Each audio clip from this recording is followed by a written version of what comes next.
और एक होस्ट के नाते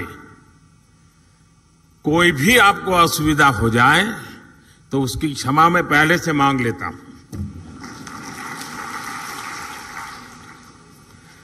साथियों, मैं अभी एक कार्यक्रम करके आ रहा हूं।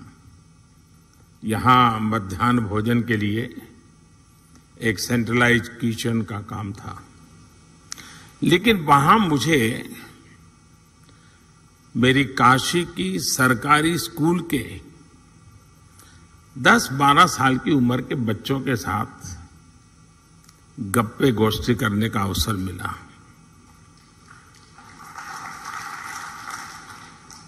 और वहां से निकल करके यहां आया हूं।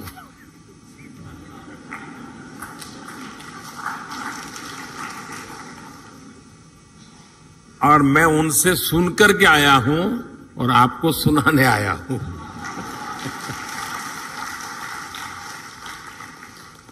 और मुझे कहना होगा, और मैं तो चाहूंगा जब मैं अगली बार आऊंगा तो जिस स्कूल के बच्चों से आज मुझे मिलना हुआ है, मैं उनके जो टीचर्स हैं उनको मिलना चाहूंगा।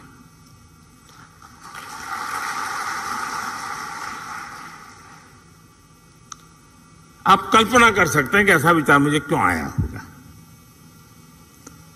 मेरे मन पर इतना प्रभाव पैदा हुआ, 10-15 मिनट का ही वो अवसर था मेरे पास, लेकिन जो प्रतिभा उन बच्चों में थी, जो टैलेंट थी, जो कॉन्फिडेंस था और जो विविधता थी, और वो भी एक सरकारी स्कूल के हमारे सामान्य परिवार के बच्चों की।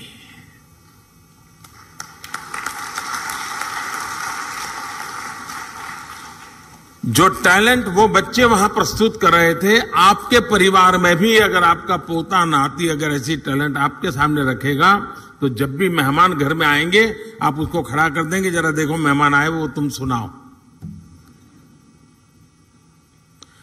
मेरा कहने का तात्पर्य है कि वर्तमान पीढ़ी का ये सामर्थ्य, उनकी क्षमता,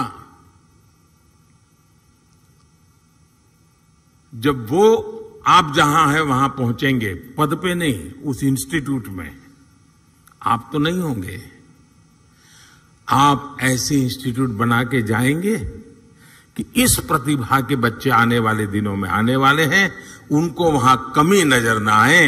ये काम सबसे बड़ा आपके जिम्मे है।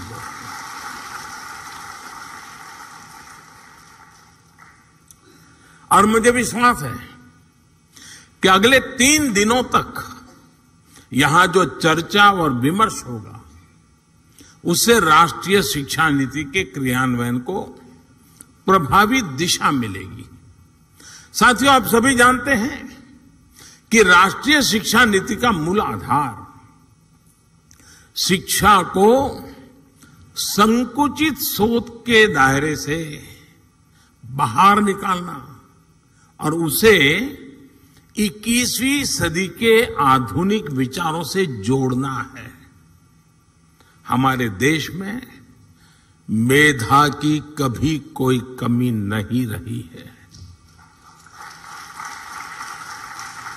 लेकिन दुर्भाग्य से हमारे ऐसी व्यवस्था बना कर दी गई थी जिसमें पढ़ाई का मतलब केवल और केवल नौकरी ही माना जाने लगा था। शिक्षा में ये विकार गुलामी के कालखंड में अंग्रेजों ने अपनी जरूरतों को पूरा करने के लिए अपने लिए एक सेवक वर्ग तैयार करने के लिए किया था। आजादी के बाद इसमें थोड़ा बहुत बदलाव हुआ भी, लेकिन बहुत सारा बदलाव रह गया। अब अंग्रेजों की बनाई व्यवस्था कभी भी भारत के मूल स्वभाव का हिस्सा नहीं थी और न हो सकती है।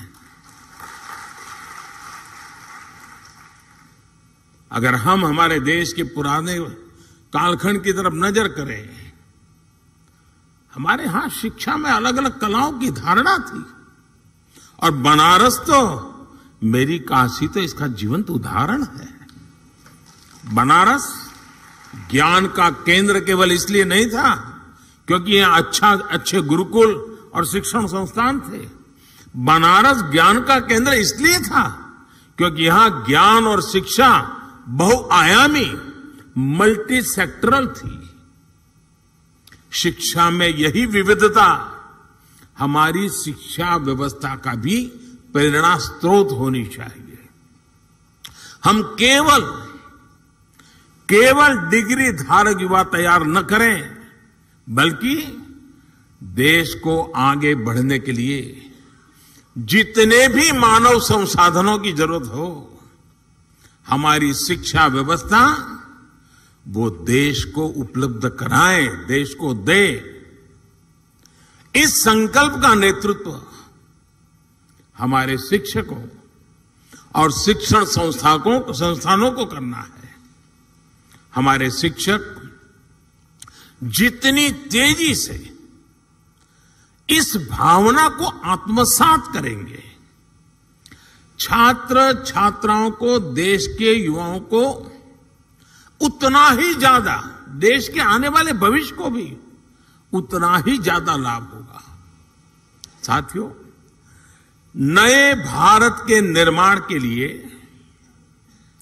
नए